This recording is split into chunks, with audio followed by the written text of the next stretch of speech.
Hello student, Kalyani IAS academy के online platform पर आपका स्वागत है। मैं हूं लखन दाइमा, आपको हिंदी सब्जेक्ट पढ़ा रहा हूं। हिंदी एक ऐसा सब्जेक्ट है फ्रेंड जो आपके एमपीपीएससी मेंस की दृष्टि से बहुत ही इंपॉर्टेंट है और अन्य राज्यों के जो लोक सेवा आयोग होते हैं उनके द्वारा जो मुख्य परीक्षा आयोजित की जाती है उसकी दृष्टि से भी बहुत महत्वपूर्ण है। चलिए स्टार्ट करते हैं। आज हम पढ़ेंगे फ्रेंड संधि। संधि एक ऐसा टॉपिक है फ्रेंड जो हमारी मेंस एग्जाम में आता ही है, इसके क्वेश्चन पूछे ही जाते हैं। ठीक है, सरल भी है, मज़ेदार भी है, इंटरेस्टिंग भी है। चलिए इसको शुरू करते हैं संधि को। तो आज हम इसमें शुरू कर रहे हैं फ्रेंड संधि। ठीक है, अभी तक जो आपसे एग्जाम में क्वेश्चन पूछा गया संधि से वो कैसे कैसे पूछे हैं, तो उसने पूछा है कि संधि किसे कहते हैं। फिर इसके बाद में पूछ लिया है कि स्वर संधि की परिभाषा लिखते हुए उसके उदाहरण बताइए। फिर व्यंजन संधि की परिभाषा लिखते हुए उसको उदाहरण बताइए। फिर विसर्ग संधि की परिभाषा लिखते हुए उसको उदाहरण बताइए। ऐसे क्वेश्चन उसने पूछा है। इसके बाद में फिर कुछ उदाहरण देकर भी उसने हमसे क्वेश्चन पूछा है एमपीपीएससी ने। ठीक है, तो इसको देखिए, यहाँ पर स्टार्ट करते हैं। तो यहाँ पर देखिए संधि।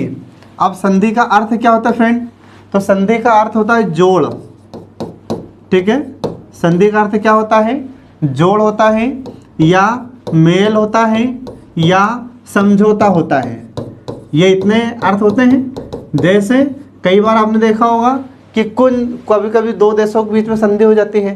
पहले के ज़माने में राजा महाराजाओं के बीच में संधि होती थी, जैसे लड़ाई झगड़े हो गए और फिर उनके बीच में संधि हो जाती थी। तो संधि का मतलब क्या है? जोड़, मेल, समझौता।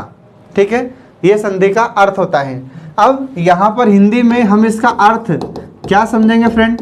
जब भी आपको एग्जाम में लिखना हो तो जैसे मैं आपको लिख कर बता रहा हूँ एज इट इज़ आपको भी परीक्षा में अपनी कॉपी में लिखना है। ठीक है, तो देखिए यहाँ पर आपकी जो उत्तर पुस्तिका होगी उसमें इसी प्रकार से आपको लिखना है।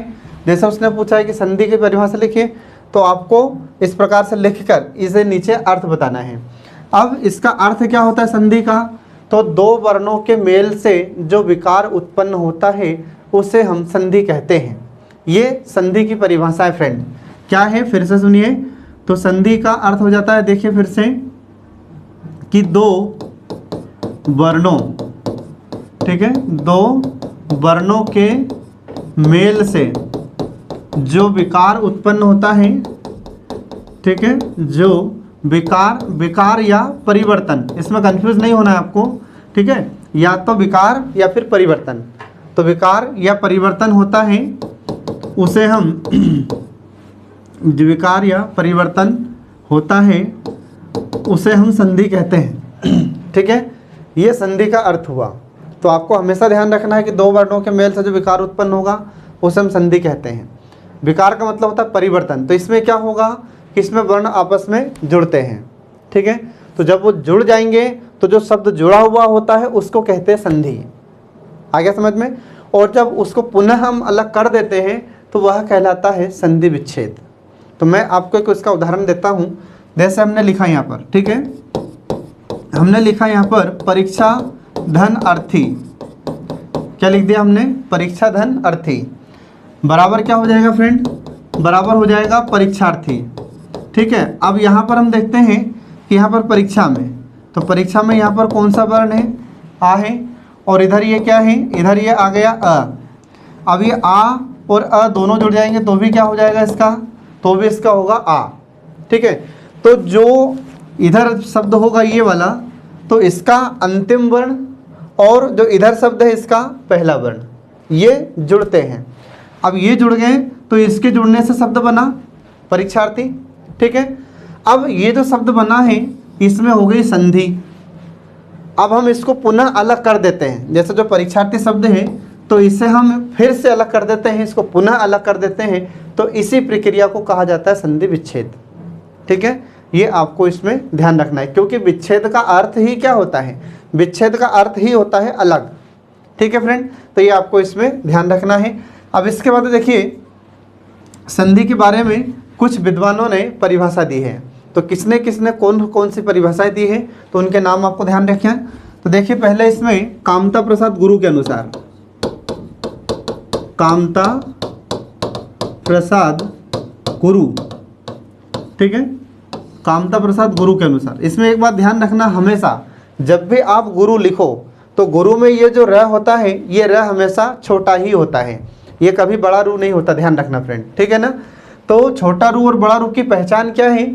तो छोटा रू इस प्रकार से होता है, ध्यान रखना, ये इस प्रकार से ये छोटा रू होता है, और जो बड़ा रू होता है उसमें ऐसी गोल गुंडी लगी रहती है। तो जिसमें ऐसे गोल गुंडी लगी रहती है ये बड़ा रू होता है, मतलब र में बड़ऊ की मात्रा होती है, और जो छोटा रू होता है उसमें इस प्रकार से ये गोल गुंडी नहीं होती, ये र में छोटऊ की मात्रा होती है, ठीक है। इसको हमेशा आप लोग याद रखना। अब देखिए यहाँ पर जो कामता प्रसाद गुरु हैं, तो इन्होंने संधि की परिभाषा क्या दी है? तो इन्होंने बोला कि दो निर्दिष्ट, इन्होंने बोला है कि दो निर्दिष्ट शब्दों के मेल से, दो निर्दिष्ट शब्दों के मेल से जो विकार, ठीक है, जो विकार उत्पन्न होता है उसे संधि कहा जाता है। ये इन्होंने ऐसी परिभाषा दी है, किसने? कामता प्रसाद गुरु ने। तो दो निर्दिष्ट शब्द होंगे, जब उनका मेल होगा तो उनके मेल से जो परिवर्तन होता है, विकार होता है, उसे संधि कहा जाता है। ये कामता प्रसाद गुरु ने परिभाषा दी है इसकी संधि की। इसके बाद में एक और हमारे हिंदी के विद्वान है जाने माने, किशोरीदास वाजपेयी, ठीक है। क्या नाम है उनका? उनका नाम है किशोरीदास वाजपेयी। तो इन्होंने भी हिंदी इसकी संधि की परिभाषा दी है। तो इन्होंने संधि की परिभाषा क्या दी है?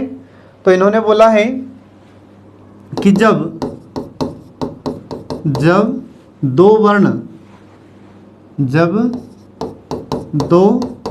वर्ण आपस में मिलते हैं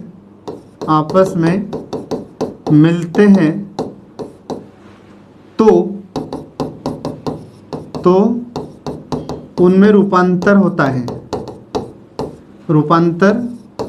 है, और इसी रूपांतर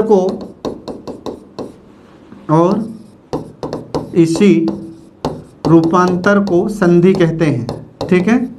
इसी रूपांतर को संधि कहते हैं। ये इन्होंने ऐसी परिभाषा दी है किशोरीदास वाजपेयी ने।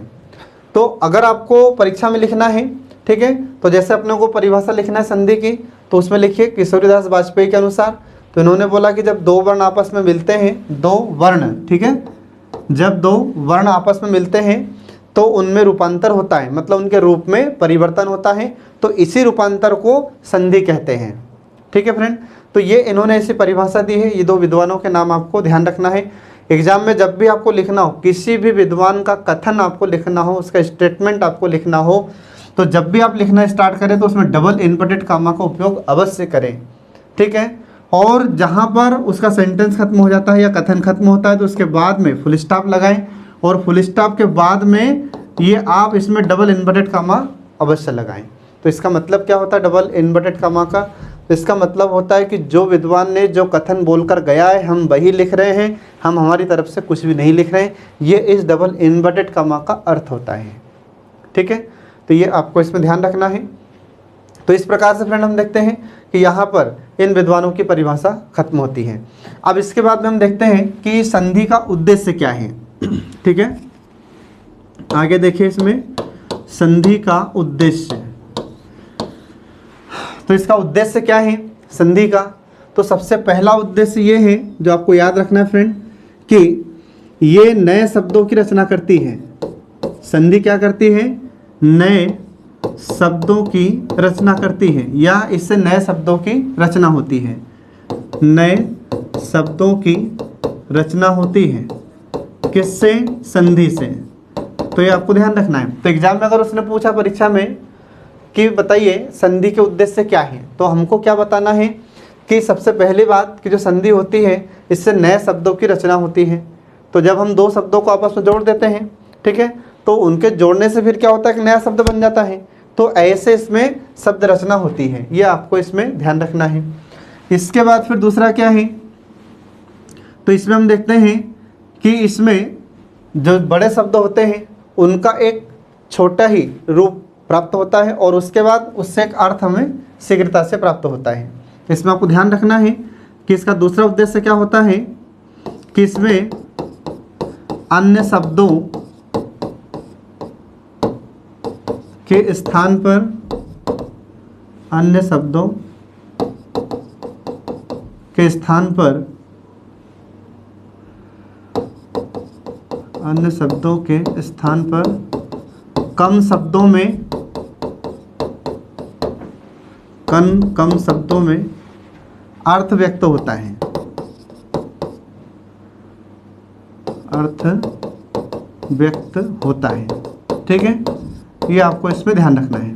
तो इसमें क्या होता है, जब हम संधि करते हैं तो जब संधि करते हैं तो उस समय क्या होता है कि कई शब्द होते हैं और उनसे फिर एक शब्द बनता है और उसमें कम शब्दों में ही अर्थ व्यक्त हो जाता है। ये इसका दूसरा उद्देश्य है। तो हम जब शब्दों को जोड़ देते हैं तो जोड़ने के बाद में क्या होता है, कम शब्दों में ही इससे अर्थ निकलता है। ये संधि का दूसरा उद्देश्य है, ये आपको इसमें ध्यान रखना है। तो क्लियर है सबको, इसमें ध्यान रखना कि अन्य शब्दों के स्थान पर कम शब्दों में ही इसमें अर्थ व्यक्त होता है, अर्थ निकलता है। ठीक है, ये इसका दूसरा उद्देश्य है। इसके बाद फिर तीसरा उद्देश्य क्या है संधि का, तो तीसरा उद्देश्य ये है कि यह हिंदी भाषा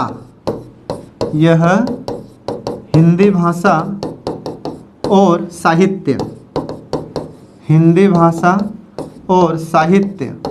की समृद्धि, ठीक है, हिंदी भाषा और साहित्य की समृद्धि की मापक होती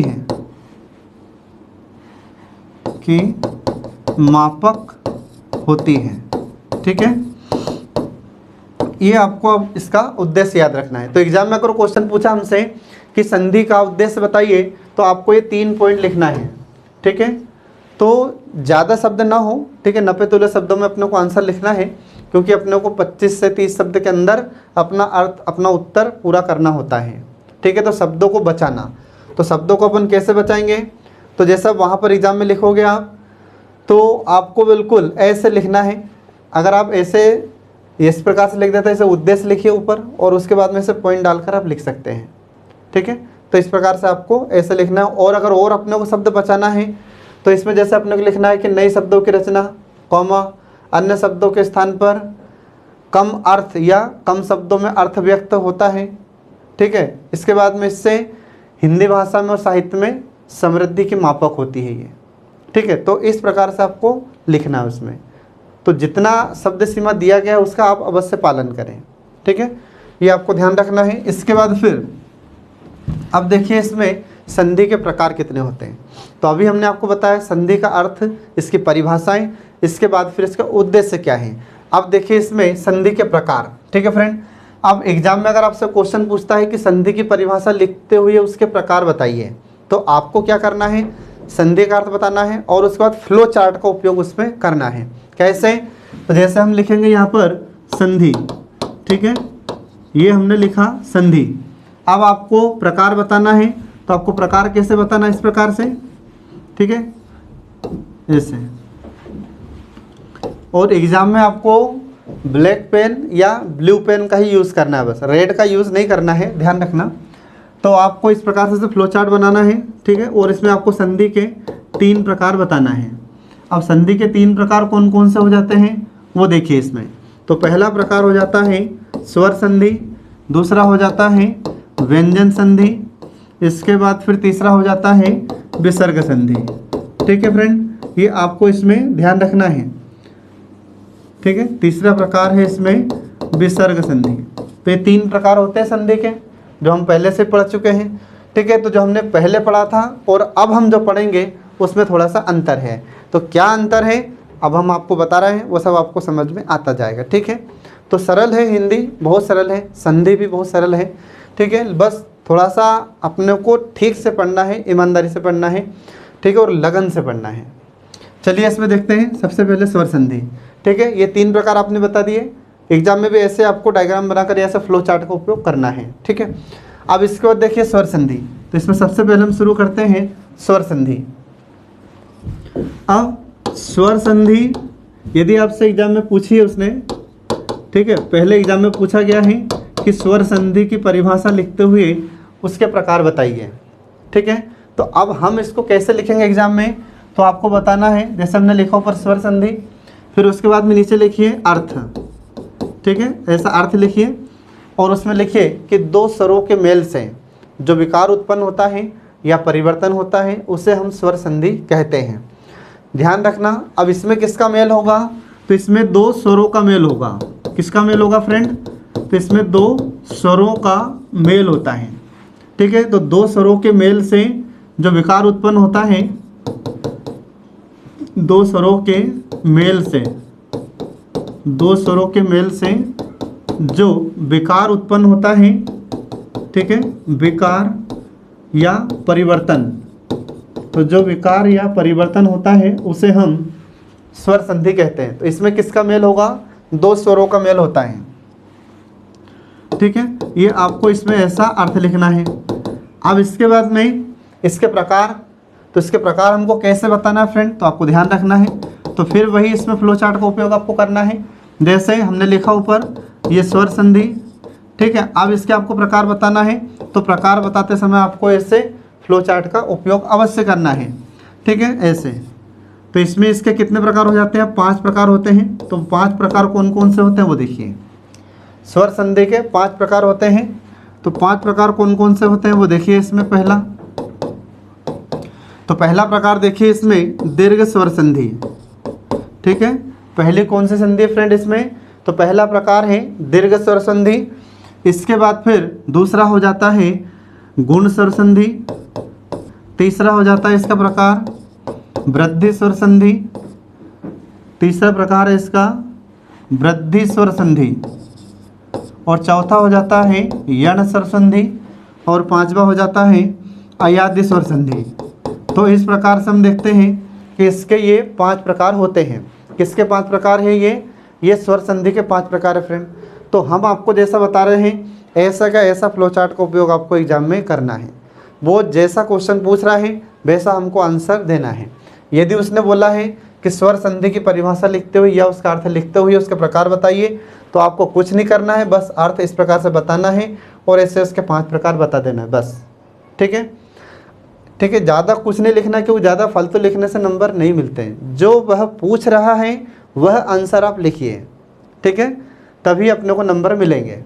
तो ये हमने आपको इसके 5 प्रकार बता दिए। अब हम इसमें सबसे पहले शुरू करेंगे फ्रेंड दीर्घ स्वर संधि। ठीक है, अब देखिए इसमें शुरू करते हैं। पहले दीर्घ स्वर संधि। पहला प्रकार है दीर्घ स्वर संधि। ठीक है, और जो दीर्घ स्वर संधि है तो इसका मतलब क्या होगा ये हम आपको बताते हैं। देखिए यहाँ पर जो दीर्घ शब्द है, तो दीर्घ का मतलब क्या हो जाता है, दीर्घ का मतलब क्या है, बड़ा। ठीक है, दीर्घ का मतलब क्या हो जाएगा, बड़ा। तो यहाँ पर अगर लघु स्वर मिलेंगे, मतलब दोनों लघु स्वर होंगे तो भी दीर्घ हो जाएंगे। और अगर एक लघु और एक दीर्घ स्वर मिलेगा तो भी दीर्घ हो जाएगा। और अगर दोनों दीर्घ स्वर मिलेंगे तो भी दीर्घ हो जाते हैं, बड़े हो जाते हैं। ठीक है, तो इसका मतलब क्या है देखिए इसमें आपको बताते हैं हम। तो इसकी परिभाषा क्या है, तो इसकी परिभाषा है कि दो समान स्वर मिलकर या दो सवर्ण स्वर मिलकर दीर्घ हो जाते हैं। कैसे, तो ये देखिए इसमें, तो इसमें आपको ध्यान रखना है कि दो समान स्वर मिलकर दीर्घ हो जाते हैं। ठीक है, दो समान स्वर मिलकर दीर्घ हो जाते हैं। दीर्घ मतलब बड़े हो जाते हैं। ठीक है, इसके बाद फिर दीर्घ हो जाते हैं। या एक ह्रस्व और एक दीर्घ। अब ह्रस्व क्या है फ्रेंड, तो ये आपको ध्यान रखना है। तो ह्रस्व का मतलब होता है लघु, तो या तो ह्रस्व कहिए या फिर लघु कहिए। तो एक लघु है और दूसरा दीर्घ है तो भी क्या होंगे, ये दीर्घ होंगे। कैसे वो आप देखिए। तो ह्रस्व, लघु और दीर्घ मिलकर भी, दीर्घ मिलकर भी दीर्घ हो जाते हैं। ठीक है, दीर्घ हो जाते हैं। ये आपको इसमें ध्यान रखना है। ये अपने को परिभाषा में लिखना पड़ेगा। यदि एग्जाम में हमसे पूछा गया है कि बताइए दीर्घ स्वर संधि किसे कहते हैं, तो आपको बताना होगा कि दो समान स्वर मिलकर दीर्घ हो जाते हैं। अब दो समान स्वर कैसे, मैं आपको अभी बता रहा हूँ। फिर इसके बाद में फिर ह्रस्व स्वर या लघु तो लघु या दीर्घ मिलकर भी क्या हो जाते हैं, दीर्घ हो जाते हैं। अगर एक लघु स्वर है मतलब एक छोटा है, ठीक है, तो या तो ह्रस्व कहिए या लघु कहिए, इसमें कंफ्यूज नहीं होना है, ठीक है, दोनों का अर्थ एक ही होता है। तो एक लघु स्वर होगा और दूसरा दीर्घ स्वर होगा, तो दोनों मिलेंगे तो भी क्या बनेगा, दीर्घ ही बनेगा। तो मैं आपको इसका उदाहरण बताता हूँ। देखिए यहाँ पर पहले अपन देखते हैं दो समान स्वर मिलते हैं, तो दो समान स्वर मिलेंगे तो भी दीर्घ कैसे होंगे, ये देखिए इसमें। तो पहले है इसका उदाहरण, पहले देखिए इसमें, जैसे हम देखते हैं कि छोटा आ और छोटा आ दोनों मिल जाएंगे तो क्या हो जाएंगे, दोनों मिलकर इसमें दीर्घ हो जाते हैं। दीर्घ मतलब बड़ा हो जाता है। तो यहाँ पर ये जो आ है ये भी छोटा आ है और यहाँ पर ये आ यह भी छोटा आ है, ये दोनों ही मिलेंगे तो क्या बनेगा, दोनों ही मिलेंगे तो बड़ा आ हो जाएगा। तो हमने आपको बताया है कि दो समान स्वर मिलकर दीर्घ हो जाते हैं। तो दो समान स्वर यहाँ पर ये छोटा अ और ये छोटा अ दोनों ही समान हुए। अब दोनों ही समान हुए तो भी क्या हुआ, तो भी ये दीर्घ हो गए। इसके बाद और अगर मान लो दोनों दीर्घ हैं तो भी दीर्घ होंगे। कैसे, तो यहाँ पर ये बड़ा आ जाए और ये बड़ा आ जाए, तो दोनों मिलेंगे तो भी क्या होगा, तो दोनों मिलेंगे तो भी ये दीर्घ ही होगा। आ रहा समझ में, ये बड़ा आ और ये बड़ा आ दोनों मिलेंगे तो क्या बनेगा फ्रेंड, तो भी बड़ा आ ही बनेगा। तो अब यहाँ पर ये बड़ा आ और ये बड़ा आ तो दोनों ही समान हैं। तो हमने बताया आपको कि दो समान स्वर मिलकर दीर्घ हो जाते हैं। तो ये भी समान है, ये भी समान है। अब ये छोटा दोनों समान हुए तो भी बड़ा आ बना। फिर यहाँ पर ये बड़ा आ ये बड़ा आ दोनों समान हुए तो क्या बना, ये बड़ा आ बना। क्लियर है सबको। तो दो समान स्वर मिलकर भी क्या हो जाते हैं, दीर्घ हो जाते हैं। अब इसके बाद में अगर दो असमान स्वर हैं मतलब एक लघु है और एक दीर्घ है तो भी दोनों मिलकर क्या बन जाएंगे, तो भी दोनों मिलकर दीर्घ ही बनते हैं। देखिए मैं आपको बताता हूँ यहाँ पर, जैसे अब हमने आपसे बोला कि यहाँ पर अगर एक लघु आ जाता है और एक दीर्घ आ जाता है तो भी क्या बनेंगे, ये दीर्घ बनेंगे। कैसे बनेंगे ये देखिए। तो जैसे हमने लिखा कि पहले छोटा आ जाए और बाद में बड़ा आ जाए।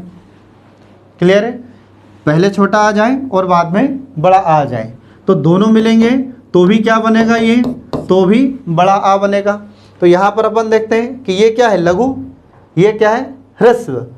ठीक है, तो ह्रस्व कहिए या लघु कहिए। तो ये लघु है मतलब छोटा आ है और ये दीर्घ है मतलब बड़ा आ है। अब ये दोनों मिल जाएंगे तो भी क्या बन जाएगा, तो भी बड़ा आ बनेगा। ठीक है फ्रेंड, ये आपको इस पर ध्यान रखना है। तो हमने यहाँ पर लिखा है कि एक लघु और एक दीर्घ मिलकर भी दीर्घ हो जाते हैं। तो यहाँ पर एक लघु और एक दीर्घ मिलकर भी दीर्घ हो जाते हैं, या फिर एक दीर्घ और एक लघु मिलकर भी दीर्घ हो जाते हैं। ठीक है, ये आपको इसमें ध्यान रखना है। अब इसमें शुरू करते हैं इसके उदाहरण हम। तो देखिए इसमें उसके उदाहरण दीर्घ स्वर संधि के, तो कौन कौन से उदाहरण है ये देखिए अब आप।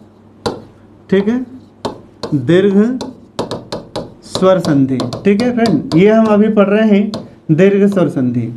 अब जो दीर्घ स्वर संधि है तो इसके उदाहरण कौन कौन से हैं ये हम पढ़ेंगे, लेकिन इससे पहले कि इसमें दीर्घ कैसे होंगे, जो भी इसमें स्वर दीर्घ होगा वो कैसे होगा, ये एक बार आप इसको समझ लीजिए। कैसे, तो जैसे देखिए अगर छोटा आ और छोटा आ दोनों मिलेंगे तो क्या बनेगा, दोनों मिलेंगे तो बड़ा आ बन जाएगा। क्लियर है। फिर इसके बाद में यदि छोटा आ के बाद बड़ा आ आता है तो भी दोनों क्या बनेंगे, तो भी ये दीर्घ बनेंगे। फिर इसके बाद में अगर पहले बड़ा आ आता है और बाद में छोटा आ आता है तो दोनों मिलेंगे तो भी क्या बनेगा, बड़ा आ बनता है। फिर इसके बाद में पहले छोटा आ जाए या फिर सॉरी पहले बड़ा आ जाए और बाद में भी बड़ा आ जाए तो दोनों मिलेंगे तो क्या बनेगा, फिर भी तो भी बड़ा आ बनेगा। ठीक है, ये यहाँ पर अपन ने आ के उदाहरण देखे।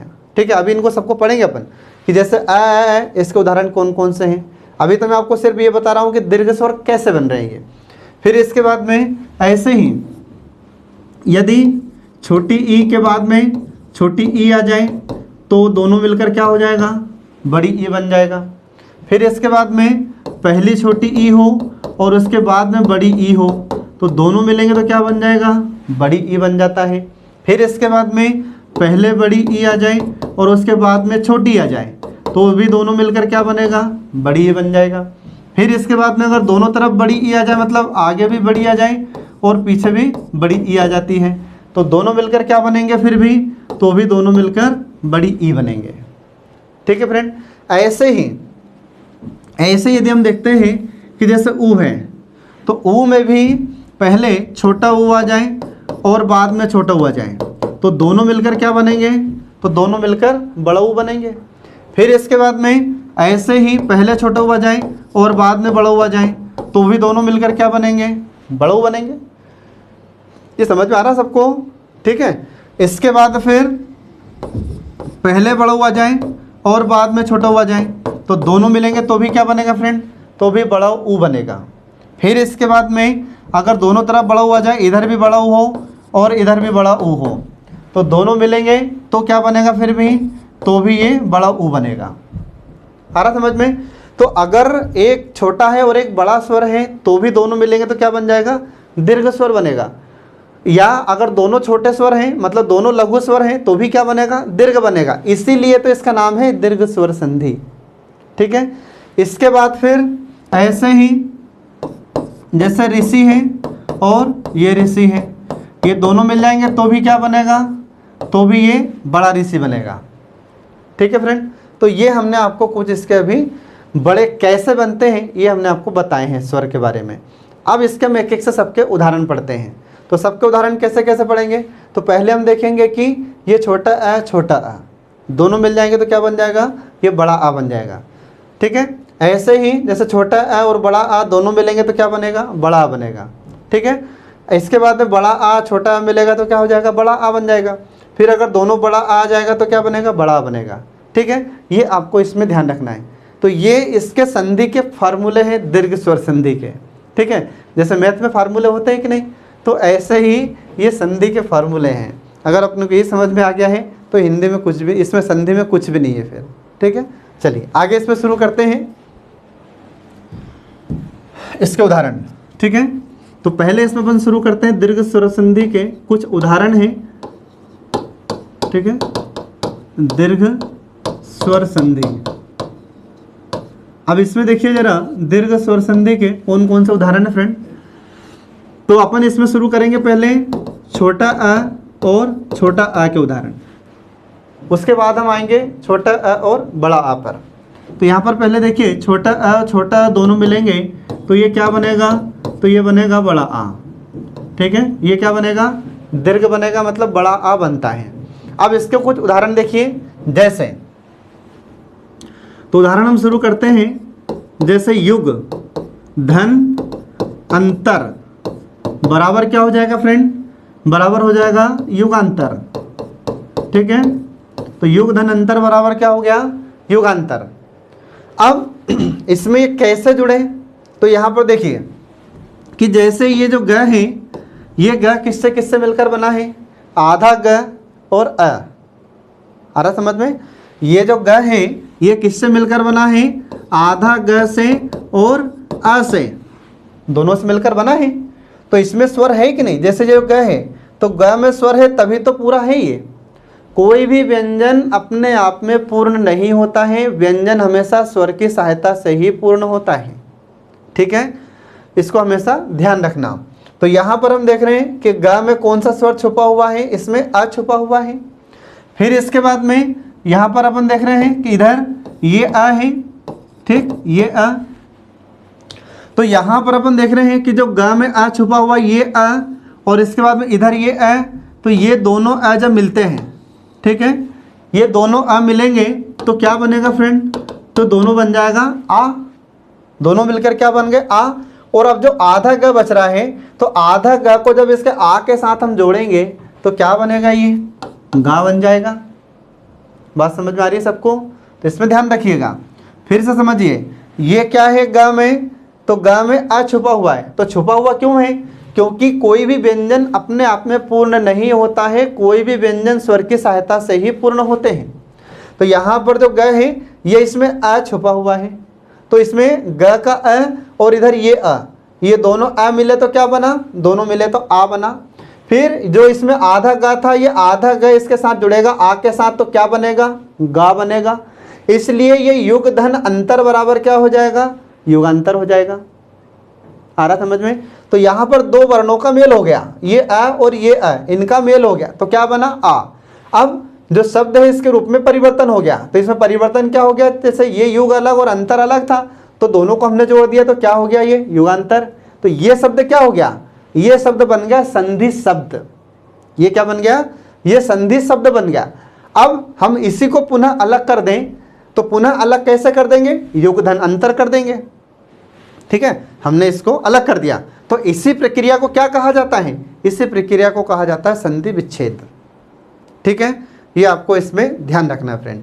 इसके बाद फिर ऐसे ही अगला देखिए, अगला उदाहरण देखिए एक और, जैसे जो हमारी एमपीपीएससी मेंस में पूछा गया है। तो एमपीपीएससी मेंस में पूछा गया है कि परम धन अर्थ, ठीक है, इसमें कौन सी संधि है।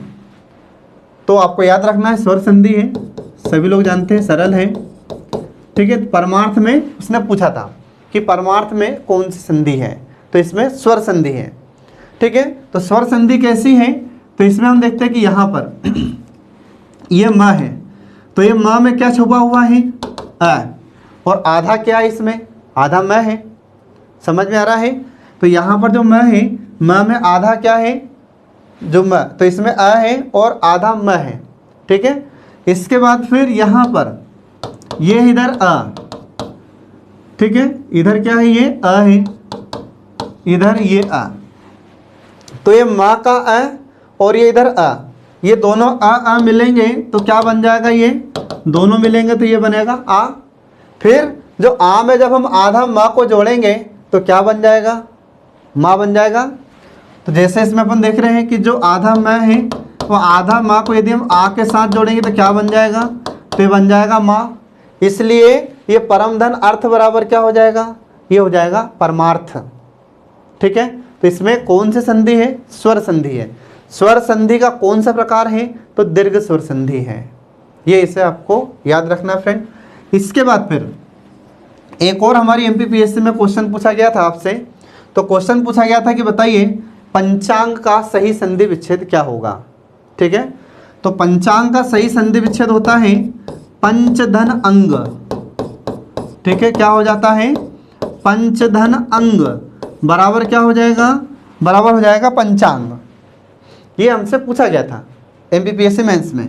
तो पंचांग में भी अपन देखते हैं कि जब इसका हम संधि विच्छेद करते हैं तो कैसा होगा कि ये च में क्या छुपा हुआ है, च में अ छुपा हुआ है। यहाँ पर च में क्या है, अ, और आधा क्या है, आधा च चम्मच का है, आधा च चम्मच का, और अ क्या इसमें स्वर है, तभी तो ये पूर्ण है। इसके बाद फिर इधर यहाँ पर क्या है, ये अ, तो ये अ और ये अ दोनों मिलेंगे तो क्या हो जाएगा, दोनों मिलेंगे तो आ हो जाएगा। इसलिए पंचधन अंग बराबर क्या हो जाएगा, पंचांग। तो ये चा कैसे हो गया, समझ में आया सबको। यहाँ पर पंच में अपन देख रहे हैं च, तो च में क्या छुपा हुआ है, अ, और आधा कौन सा व्यंजन है इसमें, तो आधा है च चम्मच का। ठीक है, तो जो चम्मच में अ है और इधर ये अ है, तो दोनों जुड़ गए तो क्या हो गया, आ हो गया। अब इसी आ में इस आधे च को अपन जोड़ देते हैं तो क्या बन जाएगा, चा बन जाता है। इसलिए ये पंचधन अंग बराबर क्या हो जाएगा, पंचांग हो जाएगा।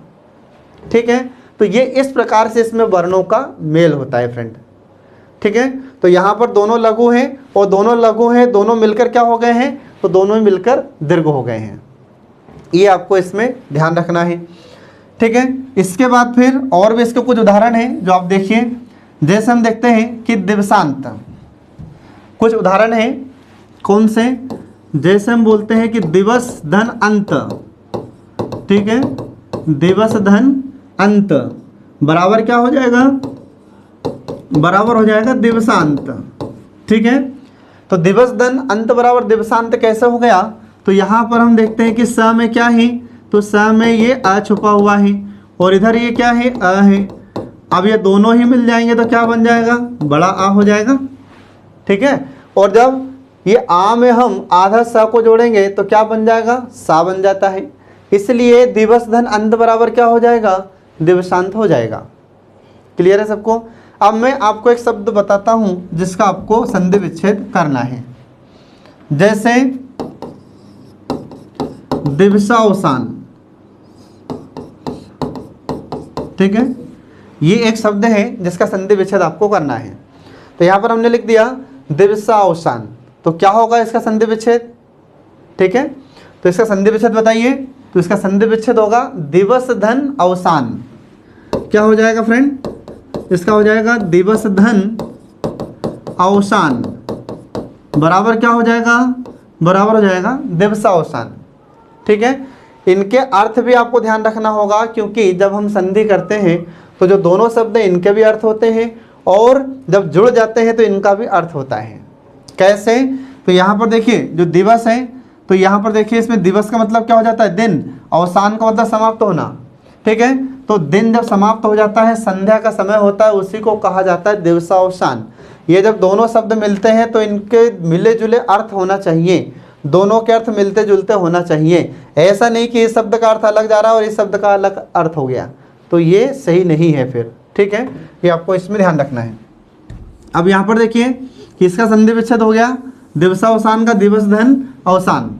अब इसमें कैसे हो गया, तो यहाँ पर हम देखते हैं कि जो स है, तो स में क्या छुपा हुआ है, अ, तो आधा स और ये अ दोनों से मिलकर क्या बना है, ये स बना है।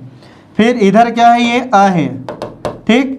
तो ये अ और ये अ दोनों अ मिले तो इनके मिलने से क्या बन जाता है, इनके मिलने से बन जाता है बड़ा आ।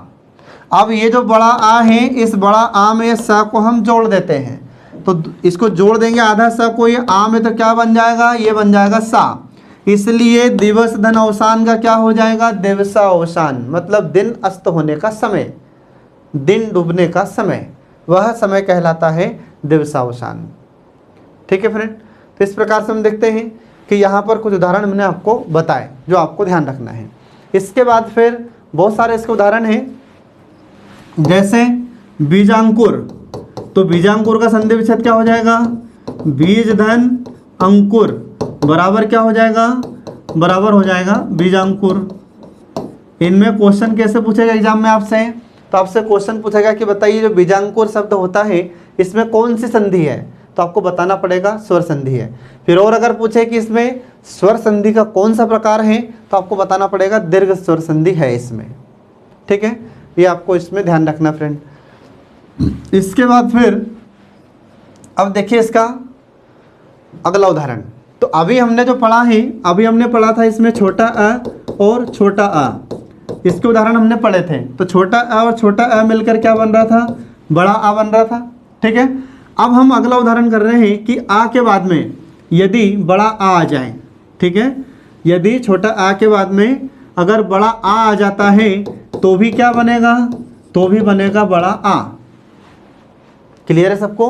अभी हमने इससे पहले क्या देखा है, तो हमने इससे पहले देखा है कि छोटा अ और छोटा अ दोनों मिलकर क्या हो रहे थे, दीर्घ हो रहे थे, तो उसके उदाहरण हमने देखे। अब हम आ गए हैं दूसरे पर, तो अब छोटा अ और बड़ा आ दोनों मिलेंगे तो भी क्या होगा, बड़ा आ। मतलब क्या होगा कि पहले शब्द में छोटा रहेगा और बाद वाले में पहला बड़ा आ रहेगा। अब दोनों मिलेंगे तो भी क्या बनेगा, तो दोनों मिलेंगे तो भी ये बड़ा आ ही बनता है, ठीक है। तो इसके कुछ उदाहरण देखिए, जैसे उदाहरण है सरल सा कि जैसे पुस्तक, ठीक है, क्या है, पुस्तक धन आलय, तो पुस्तक धन आलय बराबर क्या हो जाता है, बराबर हो जाता है पुस्तकालय। तो पुस्तक धन आलय का पुस्तकालय कैसे हो गया, तो फिर इसमें आपको ध्यान रखना है कि इस शब्द का जो अंतिम वर्ण है, तो अंतिम वर्ण क्या है यहाँ पर, ये क है, तो क किससे मिलकर बना हुआ है, अ से। तो व्यंजन अपने आप में पूर्ण नहीं होते, वे स्वर की सहायता से पूर्ण होते हैं। तो यहाँ पर आप देखिए कि इसमें आधा क है और क्या है, अ, तो आधा क और अ से मिलकर क्या बना है, क। फिर इसके बाद में इधर यहाँ पर क्या हो गया, ये हो गया बड़ा आ, ठीक है फ्रेंड। अब ये जो छोटा आ और ये बड़ा आ, ये छोटा आ और बड़ा आ दोनों मिल जाएंगे तो क्या बन जाएगा, दोनों मिल जाएंगे तो बड़ा आ बन जाता है, ठीक है। अब इसके बाद में ये जो बड़ा आ बन गया है, तो इस बड़ा आ में जब ये हम का को जोड़ते हैं, तो फिर क्या बन जाएगा, तो अब बन जाएगा ये आधा का और ये बड़ा आ दोनों को हम जोड़ देते हैं तो क्या बन जाएगा, ये का बन जाता है। इसलिए पुस्तक धन आलय बराबर क्या हो गया, ये पुस्तकालय हो जाता है। पुस्तक मतलब पुस्तक, आलय मतलब स्थान, तो पुस्तक को रखने का स्थान होता है वह कहलाता है पुस्तकालय। आलय का मतलब स्थान भी होता है, घर भी होता है। ठीक है, ये आपको इसमें ध्यान रखना है। इसके बाद में ऐसे ही फिर अगला उदाहरण आ जाता है इसी का। जैसे अपन देखते हैं कि शिवालय, तो शिवालय का संधि विच्छेद क्या हो जाएगा, शिवधन आलय। ठीक है, बराबर क्या हो जाएगा, बराबर हो जाता है शिवालय। बराबर क्या हो जाएगा फ्रेंड, शिवालय। तो शिवधन आलय का शिवालय कैसे हो गया, तो फिर इसमें आप देखना यहाँ पर ये जो व है तो व में आधा क्या है, व आधा व वंशिका, और स्वर क्या है इसमें अ, और इधर क्या है यहाँ पर ये बड़ा आ है। अब ये छोटा अ और बड़ा आ दोनों मिल जाएंगे तो क्या बन जाएगा, दोनों मिल जाएंगे तो बड़ा आ बनता है। फिर इसी बड़ा आ में यदि हम ये आधे वा को जोड़ देते हैं तो क्या बन जाता है, ये बन जाता है वा। इसलिए शिवधन आलय बराबर क्या हो गया, शिवालय, मतलब भगवान शंकर का निवास स्थान है। तो भगवान शंकर जहाँ पर रहते हैं उसे शिवालय कहते हैं। ठीक है, तो शिवालय मंदिर भी हो सकता है। ठीक है, या फिर कैलाश पर्वत पर निवास है भगवान शंकर का तो उसको भी कह सकते हैं। ठीक है, इसके बाद में और भी इसके बहुत सारे उदाहरण हैं। इसके बाद फिर ऐसे ही हम अगला देखते हैं, शिवालय के बाद में पुस्तकालय के बाद में जैसे हिमधन आलय। ठीक है, हिमधन आलय बराबर क्या हो जाता है, बराबर हो जाता है हिमालय।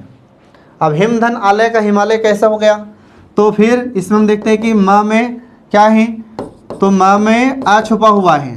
ठीक है, आधा म है और आधा म के साथ में स्वर क्या है, अ, तो ये अ और इधर ये आ और आ दोनों मिल जाएंगे तो क्या बन जाएगा, तो दोनों को मिलने से बन जाता है आ। इसलिए हिमधन आलय बराबर क्या हो जाएगा, हिमालय। इसके बाद में ऐसे फिर जैसे उदाहरण है खगाश्रय। अब आपको बताना है कि इसका संधि विच्छेद क्या होगा, जल्दी बताइए आप लोग, सोचिए जल्दी से क्या होगा खगाश्रय का संधि विच्छेद। तो खगाश्रय का संधि विच्छेद हो जाएगा खग धन आश्रय। ठीक है, इसका संधि विच्छेद क्या हो जाएगा, खग धन आश्रय बराबर क्या हो जाएगा, खगाश्रय हो जाता है। ये आपको इसमें ध्यान रखना है। अब ये खग में भी हम देखते हैं यहाँ पर इसमें क्या है, आधा ग और ये आ है, और इधर क्या है यहाँ पर ये बड़ा आ है। तो ये आ और आ दोनों मिलेंगे तो क्या बनेगा, फिर भी बड़ा आ बनेगा। फिर बड़ा आ में ये ग जोड़ देंगे तो क्या बन जाएगा, गा बन जाता है। इसलिए खग धन आश्रय बराबर क्या हो जाएगा, खगाश्रय हो जाता है। खग मतलब क्या होता है, पक्षी होता है, और आश्रय मतलब उनका स्थान। तो पक्षियों का जो आश्रय स्थल होता है, स्थान होता है, उसको कहा जाता है खगाश्रय।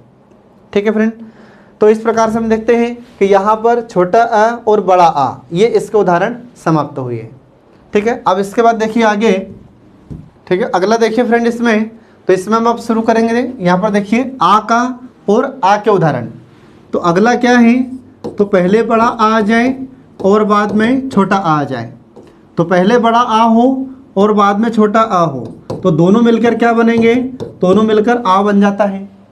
ठीक है, अगर पहले बड़ा आ जाता है और बाद में छोटा आ जाता है तो दोनों मिलेंगे तो भी क्या बनेगा, तो ये बड़ा आ बन जाता है। तो इसका उदाहरण क्या है, तो इसके उदाहरण देखिए जब अपने को जल्दी समझ में आता है ये जैसे परीक्षा।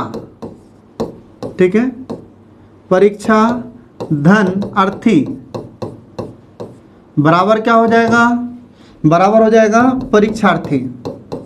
ठीक है, परीक्षा धन अर्थी बराबर क्या हो जाएगा, परीक्षार्थी। तो परीक्षा धन अर्थी का परीक्षार्थी कैसे हुआ, तो यहाँ पर हम देख रहे हैं कि ये जो परीक्षा शब्द है ठीक है, तो ये किससे किससे मिलकर बना है, तो इसमें आपको ध्यान रखना है।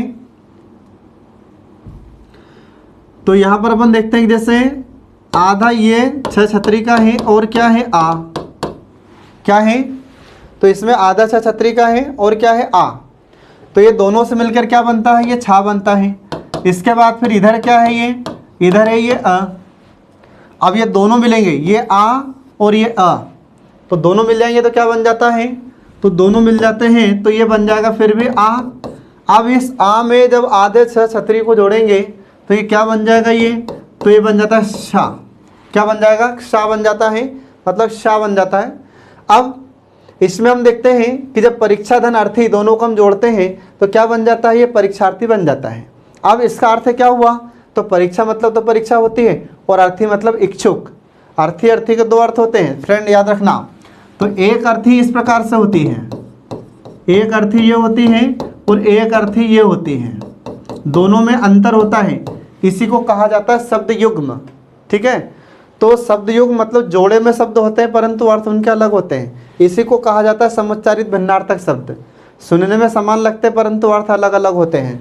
तो इस अर्थी का मतलब होता है कि जो लाश को ले जाते हैं उसको कहते हैं अर्थी, और ये अर्थी का मतलब होता है इच्छुक। ठीक है, तो यहाँ पर हम देखते हैं कि यहाँ पर इच्छुक कौन है, परीक्षा देने के लिए। तो जो व्यक्ति परीक्षा देने का इच्छुक होता है वह कहलाता है परीक्षार्थी।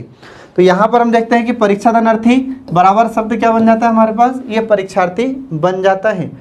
ठीक है, इसके बाद आपसे क्वेश्चन यदि पूछे कि इसमें परीक्षार्थी में कौन सी संधि है तो आपको स्वर संधि बताना है। स्वर संधि का कौन सा प्रकार है तो आपको बताना है दीर्घ स्वर संधि। ठीक है, अब इसके बाद फिर ऐसे ही अगला उदाहरण इसमें आ जाता है, जैसे निशांत। तो निशांत का संधि विच्छेद क्या हो जाएगा, निशांत का संधि विच्छेद हो जाता है निशा धन अंत बराबर क्या हो जाएगा, बराबर हो जाता है निशांत। ठीक है, तो निशा धन अंत का निशांत कैसे हुआ, तो यहाँ पर अपन देखते हैं कि निशा में शा में इसमें आधा क्या है, स शक्कर का है। इसके बाद फिर स्वर क्या है इसमें, तो स्वर है इसमें आ। फिर इसके बाद में इधर ये कौन सा स्वर है इसमें, ये छोटा आ है।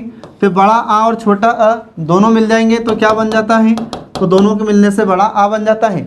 अब इस बड़ा आ में जब हम ये स जोड़ देते हैं तो क्या बन जाता है, तो बन जाता है सा। इसलिए निशा धन अंत का क्या हो जाएगा, निशांत। निशा मतलब रात्रि और अंत मतलब समाप्त। तो जब रात्रि समाप्त होती है, खत्म होती है, उसको कहा जाता है निशांत। ठीक है फ्रेंड, ये आपको इसमें ध्यान रखना है।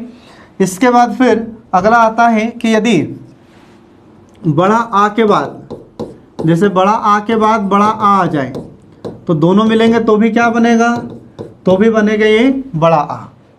ठीक है, अब इसमें देखिए उदाहरण कुछ इसके, जैसे हम देखते हैं कि विद्या। ठीक है, विद्या धन आलय बराबर क्या बन जाता है, तो बराबर हो जाता है विद्यालय। ठीक है, बराबर क्या हो जाता है, तो बराबर हो जाता है विद्यालय। अब इसमें हम देखते हैं कि यहाँ पर ये जो विद्या है या, तो या में स्वर कौन सा है आ, और आधा क्या व्यंजन है इसमें य। तो आधा है इसमें य और स्वर क्या इसमें आ है। और इधर अब ये भी कौन सा स्वर है, तो इधर अब ये भी बड़ा आ है। अब ये दोनों बड़ा आ मिल जाएंगे तो भी क्या बनेगा, तो भी ये बड़ा आ ही बनेगा। अब इस बड़ा आ में यदि हम ये आधे य को जोड़ते हैं तो क्या बनेगा, तो ये बनेगा या। इसलिए विद्या धन आलय बराबर क्या हो जाता है, विद्यालय। तो विद्या मतलब विद्या और आलय मतलब स्थान, तो विद्या प्राप्त करने का स्थान। ठीक है, इससे आप लोग याद रखिएगा। इसके बाद फिर ऐसे ही अगला उदाहरण आ जाता है कि जैसे कारा धन आवास। ठीक है, बराबर क्या हो जाता है, बराबर हो जाता है कारावास। अब ये कारा धन आवास बराबर कारावास कैसे हो गया, तो यहाँ पर हम देखते हैं कि जैसे कारा, तो रा में क्या है, तो आधा र है और स्वर क्या है इसमें बड़ा आ, और इधर ये क्या है, ये भी बड़ा आ है। अब ये दोनों बड़ा आ मिल जाते हैं तो इनके मिलने से क्या बन जाएगा, फिर भी बड़ा आ। अब इसी बड़ा आ में जब हम ये आधा र जोड़ेंगे तो क्या बनेगा, तो ये बन जाता है फिर ये रा। इसलिए काराधन आवास बराबर क्या हो गया, ये हो जाता है कारावास। ठीक है, तो इसको याद रखना आप लोग। तो कारा मतलब सजा और आवास मतलब स्थान, तो जिस स्थान पर सजा दी जाती है उसको अपन कारावास कहते हैं। ऐसे ही कारागार होता है, तो कारागार का भी संधि विच्छेद क्या हो जाएगा, काराधन आगार। ठीक है, ऐसे ही स्वेच्छाचार शब्द होता है, ऐसे ही एक शब्द आता है स्वेच्छाचार। ठीक है, स्वेच्छाचार। अब आपसे एग्जाम में कभी पूछा कि स्वेच्छाचार शब्द का संधि विच्छेद कीजिए। ठीक है, तो एग्जाम में आपको कैसे लिखना है, तो आपको जब इसका संधि विच्छेद लिखना है तो इसमें आपको बताना पड़ेगा, ऐसा आप संधि विच्छेद लिखिए। ठीक है, इसका संधि विच्छेद लिखिए तो आपको बताना पड़ेगा कि स्वेच्छा धन आचार बराबर क्या हो जाएगा, स्वेच्छाचार। फिर इसमें संधि बताओ कि इसमें संधि कौन सी है, तो इसमें आपको लिख देना है कि इसमें संधि है दीर्घ स्वर संधि। ठीक है, तो इसमें कौन सी संधि हो जाती है, दीर्घ स्वर संधि। ये इस प्रकार से आपको बताना पड़ेगा एग्जाम में, तब वो अपने को 3 नंबर पूरा देता है कॉपी चेक करने वाला। ठीक है, तो इस प्रकार से हम देखते हैं कि यहाँ पर ये आ और आ के उदाहरण समाप्त हो जाते हैं। अब इसके बाद हम शुरू करते हैं ई के उदाहरण। ठीक है फ्रेंड, देखिए इसमें ई के उदाहरण कौन कौन से हैं। अब देखिए इसमें पहले हम पढ़ेंगे छोटी ई के उदाहरण, फिर छोटी बड़ी ई के उदाहरण, फिर बड़ी ई छोटी ई के उदाहरण, फिर बड़ी ई के उदाहरण। ये हम इसमें पढ़ते हैं। तो देखिए इसमें ज़रा, जैसे पहले छोटी ई आ जाए और बाद में भी छोटी ई आ जाए तो दोनों मिलेंगे तो क्या बन जाएगा, तो दोनों मिलेंगे तो ये बड़ी ई बन जाता है। ठीक है, अब इसके कुछ उदाहरण देखिए। अब आप जैसे हमने बोला यहाँ पर कि गिरि धन इंद्र बराबर क्या बन जाएगा, बराबर बन जाता है ये गिरेंद्र। ठीक है, अब गिरि धन इंद्र का गिरेंद्र कैसा हुआ, तो यहाँ पर देखिए कि जैसे जो ई री है तो री में आधा क्या है र, और स्वर कौन सा है, छोटी ई, और इधर क्या है ये छोटी ई है। ठीक है, तो री किससे मिलकर बना है, आधा र और ये ई से, दोनों से मिलकर बना है री। तो इसमें स्वर कौन सा छुपा हुआ है, तो इसमें स्वर है ई छोटी, और इधर क्या है, ये भी छोटी ई है। अब ये दोनों मिलेंगे, ये छोटी ई और ये छोटी ई दोनों मिल जाएंगे तो इनके मिलने से क्या बनता है, इनके मिलने से बड़ी ई बन जाती है। और इसी बड़ी ई में जब हम ये आधा र को जोड़ देते हैं तो क्या बन जाता है, ये री बन जाता है। इसलिए गिरिधन इंद्र बराबर क्या हो जाएगा, ये गिरेंद्र हो जाता है। इस गिरेंद्र का अर्थ क्या हुआ, तो गिरि मतलब क्या होता है, पर्वत, और इंद्र मतलब क्या होता है, राजा, स्वामी, श्रेष्ठ, बड़ा। ये इंद्र का अर्थ होता है। इंद्र का मतलब सिर्फ इंद्र भगवान ही नहीं होता है, इंद्र के बहुत सारे अर्थ होते हैं। ठीक है, बड़ा होता है, श्रेष्ठ होता है, राजा होता है। ठीक है, और इंद्र जो सुरपति है, सुरेश है। ठीक है, ऐसे बहुत सारे इसके अर्थ होते हैं, तो ये आपको इसमें ध्यान रखना है। इसके बाद फिर इसी का अगला उदाहरण आ जाता है कि जैसे मुनि धन इंद्र बराबर क्या हो जाएगा, तो मुनि धन इंद्र बराबर हो जाएगा मुनिंद्र। आ रहा समझ में सबको। अब ये कैसे हो गया, तो इसमें आप देखिए कि जैसे ये मुनि, तो न में आप क्या देख रहे हैं यहाँ पर, तो आधा न है और छोटी ई है। ठीक है, आधा न और छोटी ई मिलकर क्या बना, ये इनसे मिलकर बनता है नी। फिर इसके बाद में यहाँ पर क्या है ये, तो यहाँ पर है ये छोटी ई। अब ये दोनों मिलेंगे, ये छोटी और ये छोटी, दोनों के मिलने से क्या बन जाता है, बड़ी ई। अब इसी बड़ी ई में जब हम ये आधा ना को जोड़ते हैं तो क्या बनता है, ये नी, बड़ी की मात्रा। इसलिए मुनि धन इंद्र बराबर क्या हो जाता है, मुनिंद्र हो जाता है। ये समझ में आया सबको। इसके बाद फिर एक और उदाहरण इसका बताइए। जैसे हमने लिखा यहाँ पर कविंद्र। ठीक है, ये हमने क्या लिख दिया, कविंद्र। अब इस कविंद्र का संधि विच्छेद क्या हो जाएगा, तो कविंद्र का संधि विच्छेद होगा फ्रेंड कवि धन इंद्र। इसका संधि विच्छेद क्या हो जाएगा, कवि धन इंद्र बराबर हो जाएगा कविंद्र। तो कवियों में राजा, कवियों में श्रेष्ठ, ये इसका अर्थ होता है। तो यहाँ पर हम देखते हैं जैसे कवि में ये क्या है, छोटी ई, और इधर क्या है यहाँ पर, ये छोटी ई। अब ये दोनों मिलेंगे तो क्या बन जाएगा, इन दोनों के मिलने से बड़ी ई बन जाता है। ठीक है, और जो बड़ी ई में हम देखते हैं यहाँ पर जब आधा व वंशी का बचा है, आधा व वंशी का यदि हम ये बड़ी ई के साथ जोड़ते हैं तो क्या बन जाता है, बड़ी वी। इसलिए कवि धन इंद्र बराबर क्या हो जाता है, ये कविंद्र हो जाता है। ये आपको इसमें ध्यान रखना है। इसके बाद फिर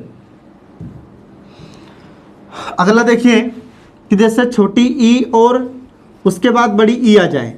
जैसे छोटी ई है, इसके बाद बड़ी ई आती है, तो इसका क्या हो जाएगा, तो इसका हो जाता है बड़ी ई। कैसे, तो हम एक उदाहरण आपको बताते हैं कि जैसे हरि। ठीक है, हरि धन ईस बराबर क्या हो जाएगा, बराबर हो जाएगा हरीश। ठीक है, तो हरि धन ईश बराबर क्या हो गया, हरीश। कैसे हुआ ये हरीश, तो यहाँ पर हम देखते हैं कि जैसे जो री है तो इसमें आधा क्या है बोलो, म।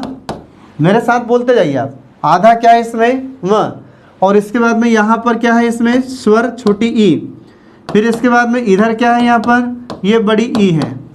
ठीक है, अब ये छोटी ई और ये बड़ी ई, इन दोनों को हम मिला देते हैं, तो इनके दोनों को मिलाने से कौन सी ई बन जाती है, बड़ी ई बन जाती है। अब इस बड़ी ई में जब हम आधे ये माँ को जोड़ेंगे, तो जब ये आधा माँ को ये बड़ी ई में जोड़ेंगे तो क्या बन जाएगा, तो बन जाता है, सॉरी री है, ये री है, सॉरी ये क्या है, आधा र है। ठीक है, तो आपको ध्यान रखना है, यहाँ पर म नहीं था, र था, तो इसमें क्या है, आधा र है और छोटी ई है। ठीक है, दोनों से मिलकर क्या बना है, ये दोनों से मिलकर ये री बना है। अब इसमें हम देखते हैं कि जब ये आधा र को हम ये इस ई के साथ जोड़ते हैं, आधा र को जब ये ई के साथ जोड़ते हैं तो क्या बन जाता है, ये री बन जाता है। इसलिए हरिधन ईस बराबर क्या हो गया, ये हरीश हो जाता है। आया समझ में। ऐसे ही फिर एक और इसका उदाहरण देखिए, जैसे गिरीश, तो गिरीश का संधि विच्छेद क्या हो जाएगा, तो जैसे गिरी धन ईस बराबर क्या हो जाएगा, बराबर हो जाएगा गिरीश। ठीक है, तो इसमें हम देखते हैं कि यहाँ पर जैसे री है, तो री में क्या है, आधा र छोटा है, सॉरी आधा र और छोटी ई है, और इधर क्या है, यहाँ पर ये बड़ी ई है। अब ये छोटी ई और बड़ी ई ये दोनों मिल जाएंगे, तो इनके दोनों के मिलने से क्या बनता है, तो इनके दोनों के मिलने से बड़ी ई बन जाती है। फिर इसी बड़ी ई में जब हम आधा र को जोड़ेंगे तो क्या बन जाता है, ये री हो जाता है। इसलिए ये हर गिरिधन ईस बराबर क्या हो जाता है, ये गिरीश हो जाता है। ठीक है, ये आपको इसमें ध्यान रखना है। इसके बाद फिर अब अगले उदाहरण पर आते हैं। जैसे देखिए इसमें अगला है कि जैसे बड़ी ई, ठीक है, बड़ी ई के बाद यदि छोटी ई आती है तो क्या बन जाता है, तो बन जाता है ये बड़ी ई। अभी ये दीर्घ स्वर संधि चल रही है फ्रेंड। ठीक है, तो इसका उदाहरण देखिए कि जैसे महती धन इच्छा बराबर क्या हो जाएगा, बराबर हो जाएगा महतिक्षा। तो भी क्या हो जाएगा इसका, तो भी रहेगा महतिक्षा। ठीक है, अब इसका मतलब क्या हो जाता है, तो महतिक्षा मतलब बहुत सारी इच्छा। अब यहाँ पर देखिए कि जैसे जो ती है, तो ती में आधा क्या है, आधा त है, और स्वर कौन सा है इसमें, बड़ी ई है। फिर इसके बाद यहाँ पर क्या है, ये छोटी ई है। ठीक है, अब ये बड़ी ई और छोटी ई दोनों मिल जाती है, तो इनके मिलने से क्या बन गया, फिर भी इनके मिलने से भी बड़ी ई बन जाती है। ठीक है, अब यहाँ पर जो बड़ी ई है, इसी बड़ी ई में जब हम आधे त को जोड़ते हैं, तो आधा त को जब हम इसमें जोड़ेंगे ई में तो क्या बन जाएगा, ये बन जाता है बड़ी ती। तो ऐसे यहाँ पर ये बड़ी ती है। ठीक है, और इधर ये छोटी ई है, ये दोनों को जोड़ेंगे तो भी इनके मिलने से क्या बन रहा है, तो भी इनके मिलने से बड़ी ई ही बन रहा है। इसलिए महती धन इच्छा बराबर भी क्या होगा, महतिक्षा ही होगा। ठीक है, इसके बाद फिर अगला उदाहरण आता है इसी का, जैसे लक्ष्मी, जैसे लक्ष्मी धन इच्छा बराबर क्या हो जाएगा, बराबर हो जाएगा लक्ष्मीक्षा, लक्ष्मी जी की इच्छा। ठीक है फ्रेंड, तो यहाँ पर अपन देखते हैं कि लक्ष्मी में, तो लक्ष्मी में आधा क्या है, आधा इसमें म है, और स्वर कौन सा है, तो स्वर इसमें बड़ी ई है। फिर इसके बाद में यहाँ पर क्या है, ये तो यहाँ पर है ये छोटी ई। तो ये बड़ी ई और छोटी ई दोनों मिल जाती है, तो इनके मिलने से क्या बनता है, इनके मिलने से बड़ी ई बन जाती है। और जब ये बड़ी ई के साथ में हम म जोड़ते हैं तो क्या बनेगा, मी। इसलिए लक्ष्मी धन इच्छा बराबर भी क्या हो जाएगा, लक्ष्मीक्षा ही होता है। ठीक है, इसके बाद फिर एक और इसका उदाहरण देखिए, जैसे देवीक्षा, जैसे देवीक्षा, इसका संधि विच्छेद क्या होगा फ्रेंड, तो इसका संधि विच्छेद हो जाता है देवी धन इच्छा बराबर क्या हो जाएगा, देवीक्षा हो जाता है। ठीक है, इसके बाद फिर अब आगे देखिए, बड़ी ई और बड़ी ई के उदाहरण, तो पहले बड़ी आ जाए और बाद में भी बड़ी ई आ जाए, दोनों मिलेंगे तो भी क्या होगा, तो भी दोनों मिलेंगे तो बड़ी ई ही बनती है। ठीक है, अब इसके कुछ उदाहरण देखिए कि जैसे श्री धन ईश बराबर क्या हो जाएगा, बराबर हो जाएगा श्रीस। अब इसका मतलब क्या होता है, तो श्री मतलब होता है लक्ष्मी जी और ईश मतलब उनके देवता, उनका भगवान। तो विष्णु भगवान का पर्यायवाची होता है श्रीस, विष्णु भगवान को कहा जाता है श्रीस, ध्यान रखना। ठीक है, अब इसमें देखिए तो यहाँ पर अपन देखते हैं कि जैसे जो श्री है तो श्री में आधा क्या है, तो आधा इसमें है श्र। ठीक है, आधा क्या है इसमें, तो आधा इसमें ये श्र है। फिर उसमें स्वर कौन सा है, बड़ी ई, और इधर ये भी क्या है, बड़ी ई। ठीक है, तो ये जो श्री है, श्री किससे मिलकर बना है, आधा श्र से और बड़ी ई से मिलकर बना है। अब इधर ये श्री में भी बड़ी ई है और इधर ये भी ईस में भी बड़ी ई है। अब ये दोनों मिलेंगे, ये ई और ये ई दोनों मिल जाती हैं, तो इनके मिलने से क्या बनेगा, फिर भी बड़ी ई बनती है। और ये बड़ी ई में जब श्र को जोड़ देते हैं, ठीक है, जैसे ये श्र और बड़ी ई जब दोनों को जोड़ देते हैं तो दोनों के जोड़ने से क्या बना, श्री। इसलिए श्रीधन ईश बराबर भी क्या हो जाता है, श्रीस। तो विष्णु भगवान का नाम है श्रीस। तो श्री मतलब होता है लक्ष्मी और ईश मतलब उनके स्वामी, देवता, भगवान। ठीक है, इसके बाद फिर ऐसे ही इसका अगला उदाहरण देखिए, जैसे सतीश, जैसे सतीश। अब ये सतीश का संधि विच्छेद क्या होगा, तो सतीश का संधि विच्छेद हो जाता है सती धन ईश बराबर क्या हो जाएगा, सतीश। तो सती में यहाँ पर आधा क्या है, त, और स्वर कौन सा है, बड़ी ई, और यहाँ पर क्या है, ये बड़ी ई। अब ये बड़ी ई और बड़ी ई मिली तो भी क्या बना, बड़ी ई ही बना। और बड़ी ई में जब आधा ता को जोड़ देते हैं तो क्या बन जाता है, ये ती बन जाता है। इसलिए सती धन ईश बराबर भी क्या हो जाता है, सतीश। अब सतीश किसको कहते हैं, तो सतीश शंकर भगवान का पर्यायवाची शब्द है। क्यों, क्योंकि सती कहा जाता है माता पार्वती को और ईश मतलब उनके स्वामी। तो माता पार्वती के स्वामी कौन है, शंकर भगवान, तो इसलिए शंकर भगवान का पर्यायवाची है सतीश। ठीक है, ये आपको इसमें ध्यान रखना है। इसके बाद फिर एक इसका लास्ट उदाहरण देखिए, जैसे पृथ्वीश। पृथ्वीश, पृथ्वीश का संधि विच्छेद क्या होगा, ये हमसे एग्जाम में पूछा गया क्वेश्चन है कि इस पृथ्वीश में संधि कौन सी है।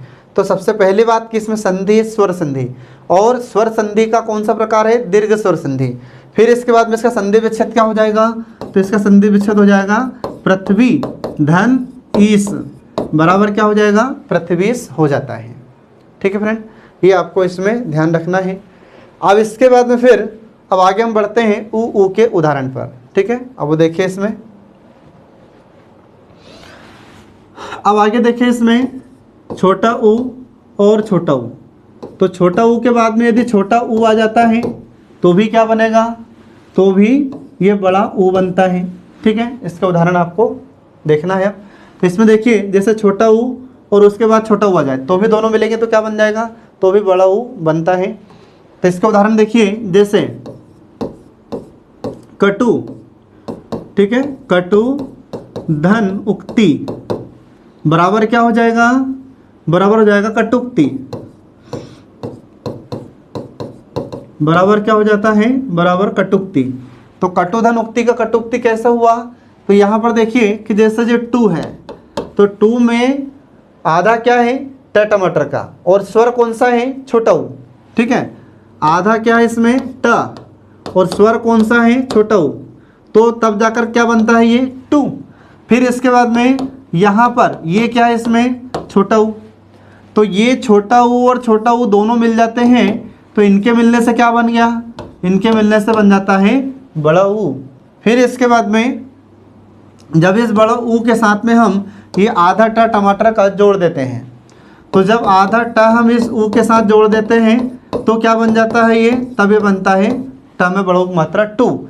इसलिए कटुधन उक्ति बराबर क्या हो जाता है, कटुक्ति हो जाता है।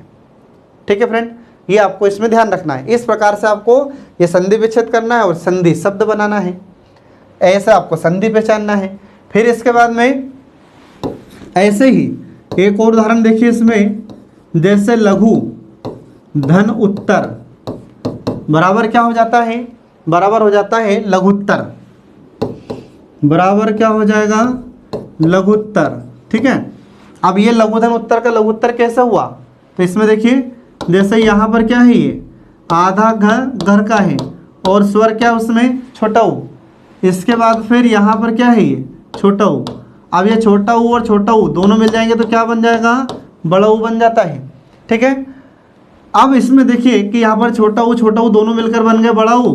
अब जो बड़ा ऊ में जब आधा घ को और हम जोड़ते हैं तो क्या बन जाता है, ये घ में बड़ा ऊ की मात्रा घु, इसलिए लघु धन उत्तर बराबर क्या हो गया, लघुत्तर हो जाता है।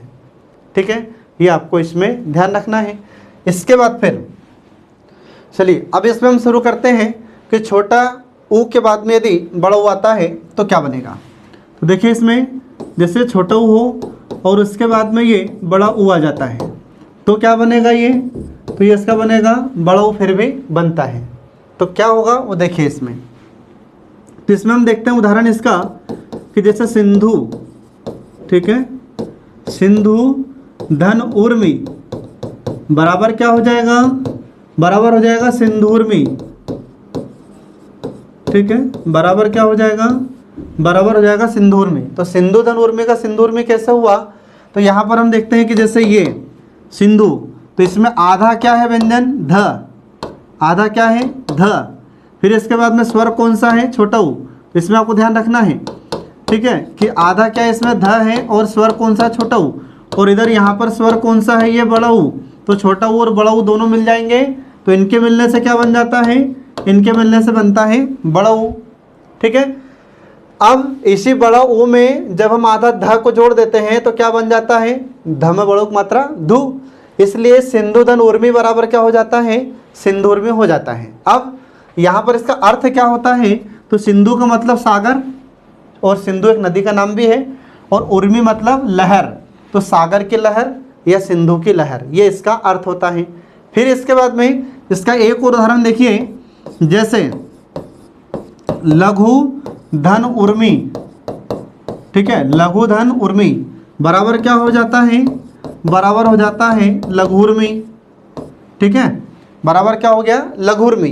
तो यहाँ पर हम देखते हैं कि जो लघु है इसमें व्यंजन कौन सा है फ्रेंड, तो इसमें व्यंजन है आधा घ, आधा क्या है घ, और स्वर कौन सा है, छोटा ऊ, और यहाँ पर क्या है, ये बड़ा ऊ।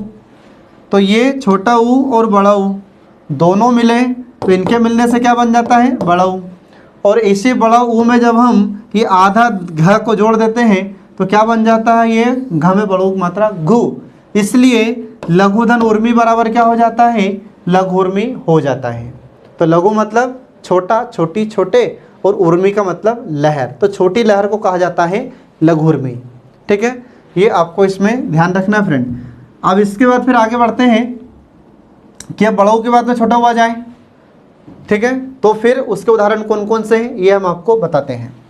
तो पहले बड़ा ऊ आ जाए और बाद में छोटा ऊ आ जाए, तो दोनों मिलेंगे तो क्या बनेगा, दोनों मिलेंगे तो बड़ा ऊ बनता है। अब इसके उदाहरण देखिए, जैसे वधू धन उत्सव, ठीक है, बराबर क्या हो जाता है, बराबर हो जाता है वधुत्सव। ठीक है, अब यहाँ पर देखिए कि जो वधूधन उत्सव का वधुत्सव कैसा हुआ ये आपको याद रखना है इसमें।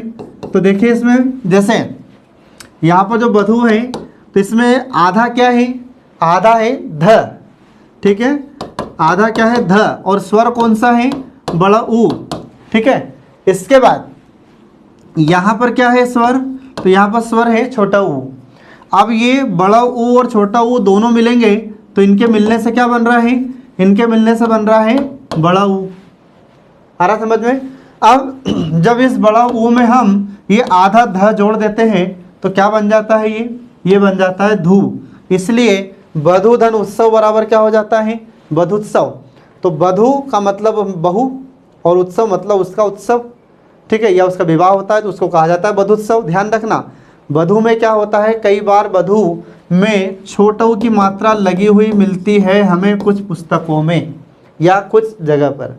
ठीक है, तो ये बधु अशुद्ध होता है, शुद्ध ये शब्द होता है, ध्यान रखना हमेशा, ठीक है। इसके बाद फिर अगला उदाहरण आता है जैसे चमू, ठीक है, चमू धन उत्साह बराबर क्या हो जाता है, तो चमुधन उत्साह बराबर हो जाता है चमुत्साह। तो चमुधन उत्साह का चमुत्साह कैसे हुआ, तो आपको ध्यान रखना है कि जो चमू में है म, ठीक है, तो इसमें आधा क्या है म और स्वर क्या है बड़ा ऊ की मात्रा, और इधर क्या है ये छोटा ऊ। तो ये बड़ा ऊ और छोटा ऊ दोनों मिलेंगे, तो इनके दोनों के मिलने से क्या बन जाएगा, दोनों के मिलने से बन जाता है बड़ा ऊ। और इसी बड़ा ऊ में हम यदि आधा म को जोड़ते हैं तो क्या बन जाता है मुँह, म में बड़ा ऊ की मात्रा मुँह। तो चमुधन उत्साह बराबर क्या हो गया, चमुत्साह हो जाता है। अब यहाँ पर इसका अर्थ है क्या है फ्रेंड, तो चमू का मतलब होता है सेना और उत्साह मतलब उसका उत्साह, तो सेना का उत्साह ये चमुत्साह कहलाता है। तो यहाँ पर कम शब्दों में हमने अर्थ व्यक्त कर दिया कि नहीं कर दिया। अगर हम इसको ऐसा लिखा या ऐसा लिखे कि सेना के उत्साह को चमुत्साह कहा जाता है, तो ऐसा इतना लंबा वाक्य लिखने के बजाय हम यहाँ पर उसको एक ही शब्द में खत्म कर सकते हैं, चमुत्साह, ठीक है। तो कम शब्द में ज़्यादा अर्थ व्यक्त करती है संधि, ठीक है, जो भी थोड़ी देर पहले हमने आपको संधि का उद्देश्य बताया था।